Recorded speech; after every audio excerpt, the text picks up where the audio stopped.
Okay, so on Schoology, there are some myths for you to read, and there's a couple videos for you to watch so you can learn more about origin myths. What do they have in common? What are the archetypes? If you still don't quite get archetypes yet, I'm going to click on this here. There's a file you can click on and read about all the different archetypes of creation myths. And on this file, I gave you a big, long, wordy, complicated definition, and then I gave you student-friendly language. This is just to reinforce my point about Wikipedia. If you look up these myths on Wikipedia, this is word for word what it's going to say. This is copied and pasted from Wikipedia. It's much easier if you look at the student-friendly language to understand what we're talking about. So, 4 elements, the primal elements, that's one. The world comes out of a giant egg. Oh, I love this one. Pangu from the Chinese. In the beginning, there was a giant egg floating around in space. The egg opened, it hatched, and the universe was born. Pretty wild, huh? The Russians have a version like that too. Deus Faber, I call this the construction trades myth. The original god or goddess is some sort of a carpenter and builds the universe from raw materials. Earth Diver we talked about. The goddess comes and makes out of the ocean mud, starts creating islands in the water. The emergence myth is fun for a lot of people. Aliens. Aliens show up and create the universe, all right? Ex nihilo we talked about, from nothingness. The sacrifice myth, I've got a Norse video to show you, and you'll see that. The original god is killed by his grandsons. They take his different body parts and use the body parts to make the world. Yep. Even his eyebrows. They use his eyebrows to build a giant fence around the human world so that the bad people can't come and attack us every day. Yep. You're protected by a fence made of eyebrows. I love that one too. The secretion myth. I call this one blood, sweat, and tears. Life is created by bodily fluids. There's another Norse story where all of the Viking gods gather around this big black metal pot. They all spit into the pot, and from their spit, a new god is born. Mimir, the god of wisdom. Wild. All right, and then 2 creators. This is just the small groups version of it, working in teams. Lots of gods and goddesses, 2 or more, all get together and create the world. Okay, back to Schoology Week 2 for a second, just to help you out. Here is that Norse creation myth. I'm going to play that for you, and you'll be able to hear this fella. He calls himself the Swedish lad, and he will tell you all about creation from the Norse perspective. So here we go. Clicking on the link. We're going to try and make this full screen. Goes about 2 minutes. Here is Martin. Let's do Norse mythology, the creation. My name is not Sven, it is Martin. Yeah. In the beginning, there was no grass, lake, heaven, or earth. There was only a land in the north, cast in shadow and freezing mist, called Niflheim. Far to the south was Muspelheim, a world of fire and burning heat, where no foreign creature could live. Between these worlds was the great void, Ginnungagap. Within Niflheim, there was a well called Vergelmer, from which frozen, poisonous rivers flowed.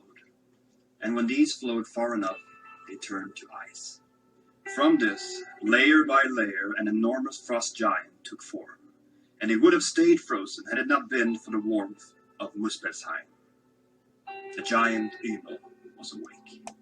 All right, so here we have primal elements. You have a fire world and an ice world. And from the connection between these 2 worlds, an original being is born. Primal elements myth. Ymir's wet nurse also came from the melting ice in Ginnungagap. Her name was Audumla, and she was a cow. Ymir took nourishment from her dips, and she fed by licking the salt stones from the ice. After 3 days of licking, each day revealing more and more the shape of a person, Bure was born. From him, the gods originated. Bure had a son called Bor with a female giant, and Bor had 3 sons, Ve, Vile, and Odin. All right, his accent's a little bit quirky, so I don't know if you caught that. Ve, Vili, and Odin. If you've seen all those Avengers movies, the king of the Norse gods. He's got 2 eyes right now. He loses one later on. That's for a different story for a different time. But Odin is born. For reasons unknown, these 3 sons killed the giant Ymir, which forever caused strained bonds between the remaining giants and the gods. The body of Ymir was placed in the center of Ginnungagap, and his body parts helped shape the worlds. Okay, so here we not only have fire and ice, we have the sacrifice myth. His body parts will be used to shape the world. And let's add to that, there's 3 different gods who are building the world from these body parts. So we also see the 2 creators or the multiple creators archetype. His flesh became the earth, his blood became the sea and the lakes, his bones and teeth became the mountains and the hills, his hair became the plants, his skull became the sky, and his brain became the clouds. Then, from 2 tree trunks, the sons of Bor created Ask and Embla, the first humans. Uden gave them breath and life, Vile gave them reason and mobility, and Ve gave them looks and senses. The gods realized that the humans needed protection from the giants, so from Ymir's body they took his eyebrows and encircled the humans into Midgard. There it is, fence of eyebrows that protects you from the giants. I love that part. Between the lands of the giants and the gods. The earth was thereby split into 3 worlds, for the giants, the humans, and the gods. More of these and the other 6 worlds in the next episode. Alright, so if you liked that video, this guy's got a YouTube channel. If you Google or do a YouTube search for the Swedish Lad and Norse creation, he's pretty easy to find. He's got some great stuff going on. So that was the Norse or the Viking creation myth. We saw several archetypes. We saw primal elements. We saw sacrifice. We saw multiple creators. So a myth might not just be one thing. It might have a combination of different archetypes. Your assignment for this week due for Monday, and that would be Monday the 21st. Please have this done before class so we can discuss. You are looking at the Roman, the Egyptian, and the Norse creation myths. What archetypes or other features show up in more than one?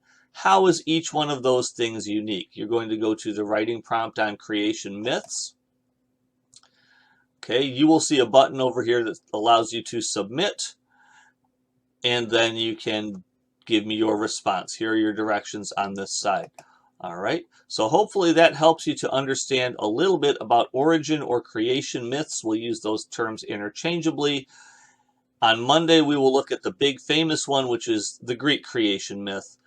Zeus and his brothers and Kronos and overthrowing fathers and lots of fun stuff like that. All right, bye for now.